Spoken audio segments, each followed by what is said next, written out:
ഇല്ല, നമ്മളല്ലല്ലോ, പ്രേക്ഷകർ പറയട്ടെ. നമ്മളതിൽ വർക്ക് ചെയ്തതുകൊണ്ട് നമുക്ക് നല്ലതല്ലേ പറയാൻ പറ്റുള്ളൂ. ഇൻവെസ്റ്റിഗേഷൻ മോഡായിട്ടാണ് കൊണ്ടുപോകുന്നത്. അതിൽ ഇമോഷണലി കണക്ട് ആവുന്ന ചില സീൻസൊക്കെ ഉണ്ട്. നിങ്ങൾ കണ്ടിട്ട് പറയും. നല്ല ക്യാമറ വർക്കൊക്കെ, നല്ല ഡയറക്ഷൻ, നന്നായിട്ടുണ്ട്. പാട്ടും കാര്യങ്ങളൊക്കെ, ഫൈറ്റ് ഗംഭീരം. ഒരു ത്രില്ലർ മൂവിയാണോ? ആ, ത്രില്ലറാണ്. അസ്കറിൻ്റെ അഭിനയൊക്കെ ഉണ്ടായിരുന്നു. നല്ല അഭിനയമായിരുന്നു. നമുക്ക് സ്ക്രീനിൽ പെട്ടെന്ന് എന്താ പറയുക, മമ്മൂക്ക വരുന്നത് പോലെ തോന്നി ഇടയ്ക്ക് ഓരോ രംഗങ്ങളിൽ. പിന്നെ പഴയ സിനിമകളിലൊക്കെയുള്ള റിയാസ് ഖാനൊക്കെ ആയിട്ടുള്ള കോമ്പോ നല്ല രസമുണ്ടായിരുന്നു. ഇൻവെസ്റ്റിഗേഷന്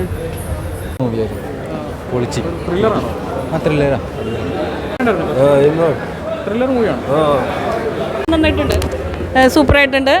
അഷ്കർ നമ്മുടെ മമ്മൂക്കയുടെ തനി പകർപ്പെന്ന് തന്നെ പറയാം. പിന്നെ ഫൈറ്റൊക്കെ ഉഗ്രനായിട്ടുണ്ട്. സാക്ഷിയുടെ ഫൈറ്റ് അപാരം, ഞാൻ കൈയടിച്ചു. കാരണം ഫസ്റ്റ് കാണുമ്പോൾ സാക്ഷിനെ അങ്ങനെ ഒരു ഫൈറ്റൊക്കെ ചെയ്യുന്ന ഒരു വ്യക്തിയൊന്നും തോന്നില്ല. പിന്നെ പാട്ടിൻ്റെ ഭാഗങ്ങളിലൊക്കെ സാക്ഷി നന്നായിട്ടുണ്ട്. പിന്നെ പുതിയത് മറ്റേ നടിയെ പേര് എനിക്കറിയില്ല, എന്നിരുന്നാലും വളരെ നന്നായിട്ട് അഭിനയിച്ചിട്ടുണ്ട്. രാഹുൽ മാധവും നന്നായിട്ടുണ്ട്. മൊത്തത്തിൽ പടം കളറാണ്, ഫൈറ്റ് ഉണ്ട്, ഒക്കെയുണ്ട്. ദിലീപ് നാരായൺ സാറിൻ്റെ പടം ആണ്. വളരെ നന്നായിട്ട് അദ്ദേഹം അത് കണ്ടക്ട് ചെയ്തിട്ടുണ്ട്. ഇത്രയൊക്കെ എനിക്ക് പറയാനുള്ളൂ. ഓക്കെ. അവരുടെ മാസം കുറച്ചുള്ളൂ റിയാസ്ക, പക്ഷേ ഭയങ്കര രസമാണ് പുള്ളി സ്ക്രീനിൽ. നന്നായിട്ട് ഡയലോഗൊക്കെ പറഞ്ഞായിരുന്നു. ഭയങ്കര കടുവെട്ടിയിലെ ഡയലോഗൊക്കെ ഉണ്ടെന്ന്. സന്തോഷേട്ട ഡയലോഗിൽ പണ്ട് സിനിമകളിലൊക്കെ ഉള്ളത് അതെങ്ങനെ തോന്നി? രസമുണ്ട്. നമ്മൾ ഒരുപാട് നാളായാലും അത്തരം മൂവീസ് കണ്ടിട്ട് അവർ ആ രീതിയിൽ പ്രസൻറ്റ് ചെയ്തേക്കണം. ഇപ്പോൾ JSKയിലും എനിക്ക് അങ്ങനെ ഫീൽ ചെയ്തു. ഒരു പഴയ രീതിയിൽ പറഞ്ഞ് കാണാൻ രസമുണ്ട്.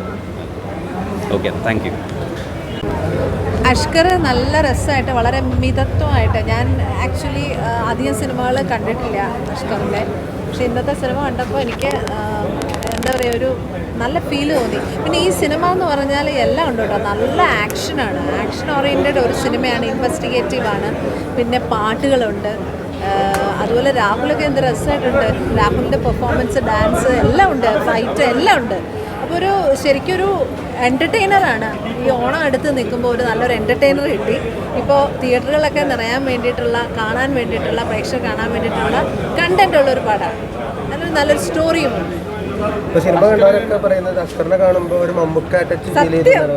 ഞാനതെങ്ങനെ പറയണമെന്നറിയില്ല. ഒരു നമുക്ക് മമ്മൂക്കയോടുള്ള ഒരു ഇഷ്ടമുണ്ടല്ലോ, ആ ഇഷ്ടമാണ് നമ്മൾ അഷ്കറിനോടും കാണിക്കുന്നത്. അപ്പം മമ്മൂക്ക വരാനിരിക്കുന്നു, is coming back to industry. അപ്പോൾ ആ സമയം അഷ്കറിനെ ഒന്ന് കാണുമ്പോൾ അതിൻ്റെ ആ ഒരു കൊണ്ടുമൊക്കെ അപ്പോൾ എനിക്ക് തോന്നുന്നു ഭയങ്കര രസമുണ്ട്, എൻജോയ് ചെയ്യുന്നുണ്ട്. അതുകൊണ്ട് തന്നെ കൂടുതൽ നമുക്ക് ഇഷ്ടത്തോടുകൂടി കാണാൻ പറ്റും. ഞങ്ങൾ ഫിലിം കണ്ടിറങ്ങിയപ്പോൾ എല്ലാവരും നല്ല അഭിപ്രായമാണ് പറയുന്നത്. എല്ലാവർക്കും ഇഷ്ടപ്പെട്ടു. നല്ല ആക്ഷൻ സീക്വൻസ് ആയിരുന്നു. അതിന് മറ്റ് സെൻറ്റിമെൻറ്റ് സീൻസും റൊമാൻസും സോങ്ങും എല്ലാം ഉണ്ട്. അപ്പം നമ്മൾ അത്രത്തോളം കഷ്ടപ്പെട്ടൊരു സിനിമയാണ്. അപ്പോൾ അതിപ്പോൾ സ്ക്രീൻ കണ്ടപ്പോൾ ഒരുപാട് സന്തോഷം, വളരെ സന്തോഷം. പ്രേക്ഷകർ അത് സ്വാഭാവികമായിട്ട് വരും, വരാതിരിക്കാൻ ശ്രമിച്ചിട്ടുണ്ട്. അമ്മാവനല്ലേ, ഒന്നും മാറ്റാൻ പറ്റത്തില്ല. പ്രേക്ഷകരോട് പറയാനുള്ളത്, നിങ്ങൾ തിയേറ്ററിൽ തന്നെ വന്ന് കാണുക, എല്ലാവരും സപ്പോർട്ട് ചെയ്യുക, ഈ സിനിമ നല്ല വിജയത്തിൽ എത്തിക്കുക എന്ന് മാത്രമേ പറയാനുള്ളൂ.